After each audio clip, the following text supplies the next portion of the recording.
Hello दोस्तों, hello friends, कैसे हैं। जैसा लास्ट टॉपिक में हमने पढ़ा था अभी, सॉलिड लिक्विड गैस, उसका रूट ऑफ सिलेक्शन, मतलब ड्रग रूट ऑफ एडमिनिस्ट्रेशन का सिलेक्शन कैसे कैसे करेंगे, उसमें फिजिकल केमिकल नेचर और प्रॉपर्टी की बात करी थी। वो ये है, तो जैसे अगर कोई ड्रग सॉलिड है, ये हमारा पहला फेज़ है, सॉलिड है, तो ड्रग क्या होगी, डिसइंटीग्रेट होगी। ये पहला स्टेप है, डिसइंटीग्रेट होगी, फिर डिज़ोल्व होगी। ये 2 स्टेप में जाकर ड्रग हमारी सेकंड स्टेप में जाके पूरा प्रोसेस कर। लिक्विड है तो डायरेक्टली वो एक ही स्टेप को फॉलो कर रही है, लिक्विड डायरेक्टली डिज़ोल्व हो जा रही है। फिर आपका गैसियस है, वो डायरेक्टली फ्यूज़ हो जा रही है, डिफ्यूज़ हो जा रही है। ये भी एक स्टेप में आपका क्लियरेंस दे रही है। तो मतलब सॉलिड को 2 स्टेप के बाद चीज़ें मिलनी है सॉलिड ड्रग के साथ, और लिक्विड डायरेक्टली, मतलब उसमें डिज़ोल्यूशन जो फेज़ आ रहा है डिज़ोल्व वाला, उसमें डिसइंटीग्रेशन का कोई मतलब नहीं है। सॉलिड में तो डिसइंटीग्रेशन होता है ड्रग, बट लिक्विड ड्रग क्या है, डायरेक्टली डिज़ोल्व हो रही है।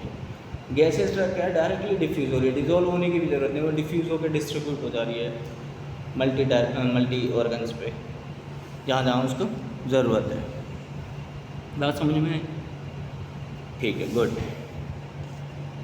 यही चीज़ डिस्कस करनी थी जो हमारा पहला पॉइंट कहता है। आते हैं लास्ट प्रीवियस स्लाइड पे, जो हमने लास्ट वीडियो में देखी थी। इस वीडियो में भी ज़रूरत है हमें उस स्लाइड को देखने की।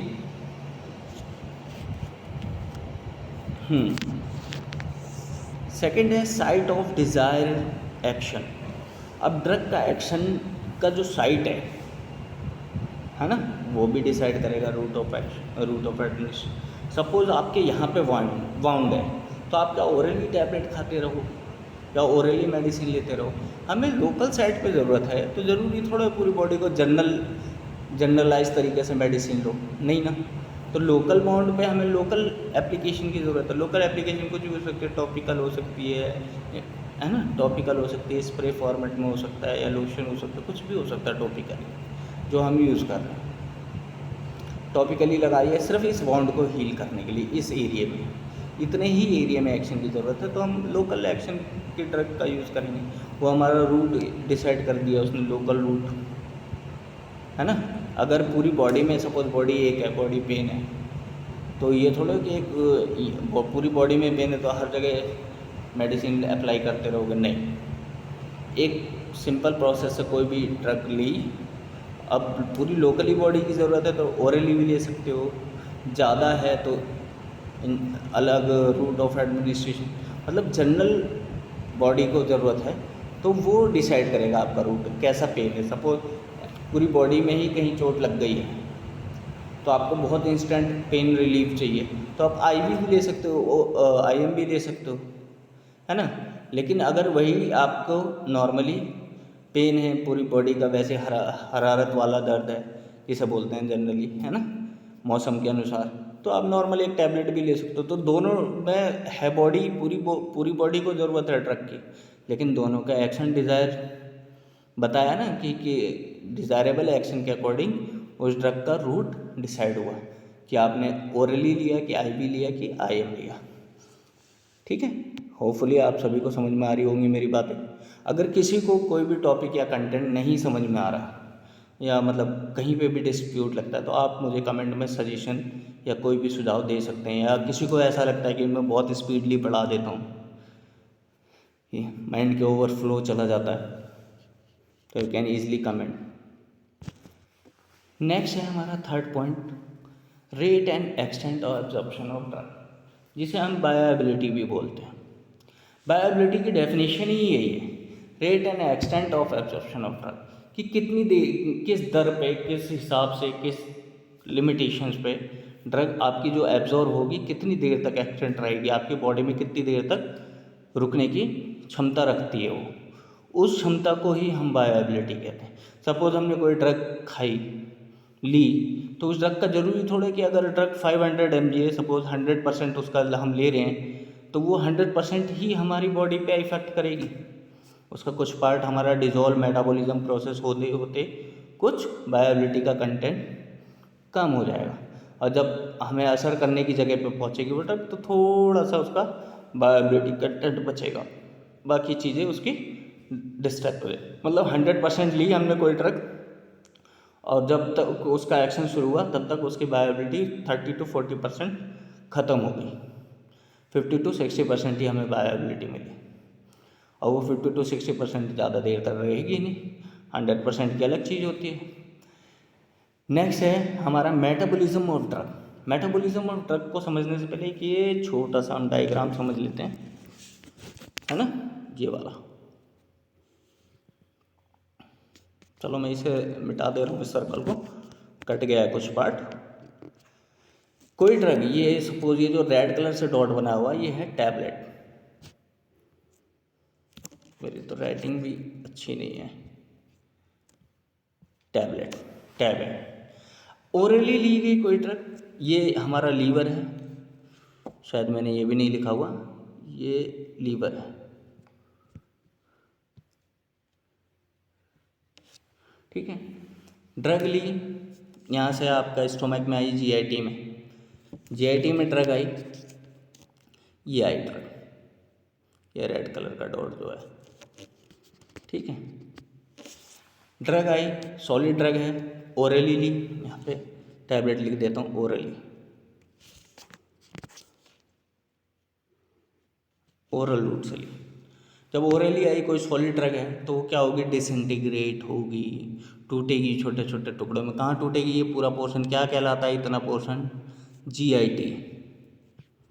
जीआईटी आप लोग पढ़ते हुए आ रहे हो, जीआईटी का मतलब गैस्ट्रो इंटेस्टाइनल ट्रैक्ट। वैसे ये भी इसी में काउंट होता है, ऐसी बात नहीं है, वो समझाने के लिए उतना मैंने सर्कल बना दिया, ठीक है। जीआईटी में ड्रग आई, डिसइंटीग्रेट हुई, फिर डिजोल्व हुई, और इस जीआईटी के जो लिक्विड होगा उस लिक्विड के साथ ये ऐसे ट्रैवल करते हुए स्मॉल इंटेस्टाइन में जाएगी, फिर लार्ज इंटेस्टाइन। लेकिन हमें लार्ज इंटेस्टाइन तक मतलब ही नहीं है। जब स्मॉल इंटेस्टाइन में डिजोल्व होकर आ रही है तो स्मॉल इंटेस्टाइन से ब्लड की वेसल्स में कनेक्ट हो जाएगी। हमारा ब्लड वेसल्स बनाया है मैंने आपके लिए ताकि आपको अंडरस्टूड हो जाए। तो स्मॉल इंटेस्टाइन से ब्लड वेसल्स में चली गई ड्रग, यहाँ पे क्या हुआ, एब्जॉर्ब हुई। ये से पहला स्टेप समझ लो, एब्जॉर्ब हुई। एब्जॉर्ब होने के बाद ये ड्रग सीधा लीवर पे गई, और लीवर पे कैसे गई, अपने आप तो जाएगी नहीं। लीवर पे भी जाने के लिए इसको जिस रूट की हेल्प से गई वो रूट था पोर्टल वेन। पोर्टल वेन की हेल्प से ये लीवर पे गई और मेटाबोलाइज हो गई। इस प्रोसेस को ही हमने बोला फर्स्ट पास मेटाबॉलिज्म। इस फर्स्ट पास मेटाबॉलिज्म फिर लीवर के पास गई, लीवर के पास से ये वापस आई ब्लड वेसल्स में आने के बाद क्या हुआ, यहाँ से ये डिस्ट्रीब्यूट हुई डिफरेंट ऑर्गन, मेटाबॉलिज्म, डिस्ट्रीब्यूशन, और फिर उसके बाद इसी पोर्शन पे यहाँ से एक्सक्रीशन हो जाएगा, एलिमिनेशन या, है ना, एलिमिनेशन या एक्सक्रीशन। जो ड्रग का वेस्टेज मटेरियल है जो अनयूज्ड है बॉडी के लिए वो एलिमिनेट हो गया। ये तो हुआ फर्स्ट पास मेटाबॉलिज्म। अब बात करते हैं बाईपास मेटाबॉलिज्म। इस चीज़ को समझने के लिए एक छोटा सा सिंपल तरीका समझ लो। जैसे कि आप लोग कभी ट्रैफिक में या ट्रैवल करते हो तो देखा है ना कि एक कोई ये रास्ता है, ये हमारा सीधा ए पॉइंट से बी पॉइंट तक जाने के लिए, लेकिन इस रास्ते पे बहुत सारे हर्डल हैं, ट्रैफिक है, इतना ट्रैफिक है कि आपको बहुत सारा टाइम कंज्यूम कर दे रहा है। तो आपने क्या करा, इस रास्ते को छोड़कर एक बाईपास ले लिया इसके अल्टरनेट रूट से, ट्रैफिक फ्री एरिया से, क्योंकि आपको जल्दी पहुंचना है ना। यहाँ से जाओगे आपका 1 आवर लगेगा और यहाँ से गए आपका 20 मिनट ही लगा, 20 मिनट चल नहीं रहा है ना, समझ में आ रही है ना बात, 20 मिनट। तो आपने टाइम बचाया फर्स्ट पास। अगर आप पूरा पैटर्न फॉलो करते हुए जाते, पूरे रास्ते को एनालाइज करते हुए जाते, तो आपका 1 घंटा या ज़्यादा भी लग सकता था ट्रैफिक होने के बाद। लेकिन आपने एक शॉर्टकट तो नहीं, दूसरा रास्ता लिया जहाँ से आपका क्या कहते हैं ये वाला रास्ता कट गया, ट्रैफिक वाला, आप बिल्कुल फ्री रास्ते से गए, तो उसे बाईपास कर दिया हमने उस रास्ते को।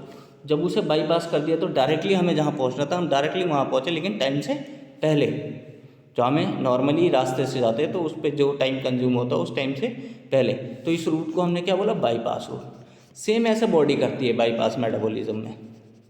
बाईपास मेटाबॉलिज्म में बॉडी कैसे करती है? बॉडी का काम यह है कि अगर हमने डायरेक्टली लीवर मतलब जीआईटी के थ्रू ओरली ली कोई टैबलेट, जीआईटी में आई, फिर जीआईटी से ऐसे इंटेस्टाइन में गई, फिर ब्लड वेसल्स में एब्जॉर्ब हुई, फिर डिस्ट्रीब्यूट हुई, फिर मेटाबोलाइज होने के लिए लीवर पे आई, है ना। जब लीवर पे आई, लेकिन अगर हम कोई ड्रग ऐसी डायरेक्टली आईवी दे दें, ये रही हमारी ब्लड वेसल्स, और हमने आईवी दी तो वो डायरेक्टली कहाँ आई, ब्लड वेसल्स पे, तो उसने ये वाला प्रोसेस फॉलो करा, ये इतना प्रोसेस उसने कट कर दिया, डायरेक्टली वो ब्लड वेसल्स में क्या हुई, एब्जॉर्ब हो गई, जीआईटी पे आई ही नहीं ना। अब जीआईटी पे आई नहीं, आप आईवी दे रहे हैं तो जाहिर सी बात है वो डोज क्या है, लिक्विड, है ना। अब लिक्विड डोज है, सॉलिड तो है नहीं, लिक्विड है तो उसका ये डिसइंटीग्रेशन, डिफ्यूज़न, रिजोल्यूशन, ये प्रोसेस ख़त्म हो गया, फिर कि यहाँ से होता, फिर ये ब्लड वेसल्स में एब्जॉर्ब होती, फिर जाके कहीं मेटाबोलाइज लीवर पे होती। अब ये डायरेक्ट प्रोसेस हो गया, डायरेक्ट लीवर हमने ब्लड वेसल्स में दे दी। ब्लड वेसल्स में देने की वजह से क्या हो गया, यहाँ पे हमने ब्लड वेसल्स में डायरेक्ट आईवी रूट से कोई ड्रग दे दी, आईवी से। अब वो डायरेक्टली लीवर के पास जाकर मेटाबोलाइज हो गया, मतलब ये बाईपास रूट हुआ कि हमने इतने रूट को कट कर दिया, इस रूट को फॉलो ही नहीं करा कि जो पोर्टल वेन उठा के लेके जाए, फिर लीवर के पास मेटाबोलाइज कराए, और फिर जाके एब्जॉर्प्शन, डिस्ट्रीब्यूशन, मेटाबॉलिज्म, एब्जॉर्ब तो यही हो गई, डिस्ट्रीब्यूशन, मेटाबॉलिज्म, और क्या कहते हैं आपका एलिमिनेशन वाला प्रोसेस। डायरेक्टली आईवी ने क्या करा, डायरेक्टली मेटाबोलाइज कराया विदाउट दिस प्रोसेस, तो उसने इस जो रूटीन पाथ था उस पाथ को छोड़ दिया, है ना। इसीलिए आईवी ड्रग्स जल्दी एक्टिव हो जाती हैं क्योंकि वो बाईपास मेटाबॉलिज्म की ड्रग्स होती हैं।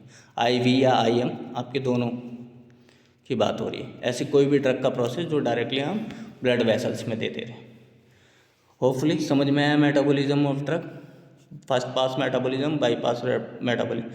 रैपिडिटी एंड रेस्पॉन्स दोनों इसी से इंटरकनेक्टेड है, रैपिडिटी एंड रेस्पॉन्स।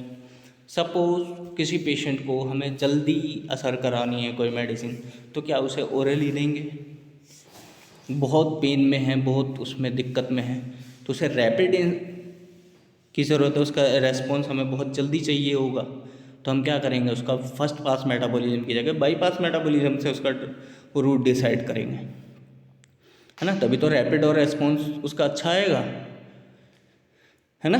फिर उसके बाद लास्ट वाला जो पॉइंट है, कंडीशन ऑफ पेशेंट, ये भी डिपेंड करता है आपका रूट ऑफ एडमिनिस्ट्रेशन। सपोज किसी पेशेंट को वॉमिटिंग हो रही है, बहुत वॉमिटिंग हो रही है, आप उसके लिए टैबलेट लेके खड़े रहोगे या कैप्सूल फॉर्म में मेडिसिन लेके खड़े रहो, ले बेटा तू उल्टी हो रही है, ये गोली और खा और फिर से उल्टी कर, सारी दवाई बाहर निकाल दियो, तो क्या वो इसके लिए उसका कंडीशन ठीक है? तो कंडीशन ऑफ पेशेंट भी डिसाइड करनी है कि अगर पेशेंट उस एबिलिटी में है ही नहीं उस रूट को एब्जॉर्व करने की, तो कैसे दे दोगे, है ना। कोई पेशेंट अनकॉन्शियस है, बेहोश है, अचेत पड़ा हुआ है, उसे जगा के ज़बरदस्ती उसको मुंह खोल के उसे मेडिसिन खिलाओगे, ले बेटा ओरली टैबलेट खा, तो ऐसे केस में क्या करोगे, रूट ऑफ एडमिनिस्ट्रेशन चेंज करोगे, उसे आईवी आईएम देने की कोशिश करोगे ना। तो ये पेशेंट ऑफ कंडीशन भी डिसाइड करती है कि कैसा पेशेंट है, किस तरीके का है, तो उसके हिसाब से रूट ऑफ एडमिनिस्ट्रेशन भी चेंज करना पड़ेगा। सपोज कोई बच्चा है, अब वो टैबलेट स्वेल तो कर लेता है, लेकिन 90% या 98% बच्चे टैबलेट खाने से कतराते हैं, 2% ही बच्चे होते हैं। तो अब उस बच्चे को क्या तुम बार बार टैबलेट फॉर्म में उसे सिरप फॉर्म में दोगे, आईएम आईवी दोगे, रूट ऑफ एडमिनिस्ट्रेशन चेंज करोगे, है ना। और ओरली भी दे रहे हो तो डोज फॉर्मेशन भी चेंज करोगे, सॉलिड से उसका डोज का नेचर भी चेंज करोगे, सॉलिड है तो लिक्विड में दोगे, हर बार तो नहीं है ना कि उसी के हिसाब से, पेशेंट की कंडीशन के हिसाब से पेशेंट उस चीज़ को एक्वायर कर पा रहा है, उस रूट को या उस फिजिकल नेचर को या उस केमिकल नेचर ऑफ ड्रग को, तो उसके कंडीशन ऑफ पेशेंट्स पे भी डिपेंड करता है। होपफुली आप लोगों को यहाँ तक सब समझ में आया। मैं अगेन वही चीज़ रिपीट करता हूँ, किसी को कोई डाउट, किसी का पॉइंट कोई क्लियर नहीं है तो आप ईज़िली कमेंट कर सकते हैं। कोई बदलाव या कोई इम्प्रूवमेंट चाहते हो मुझसे, उसके रिगार्डिंग कोई भी सजेशन आप मुझे कमेंट कर सकते हैं। मिलते हैं नेक्स्ट स्लाइड में नेक्स्ट टॉपिक के साथ, तब तक के लिए हैव ए गुड डे।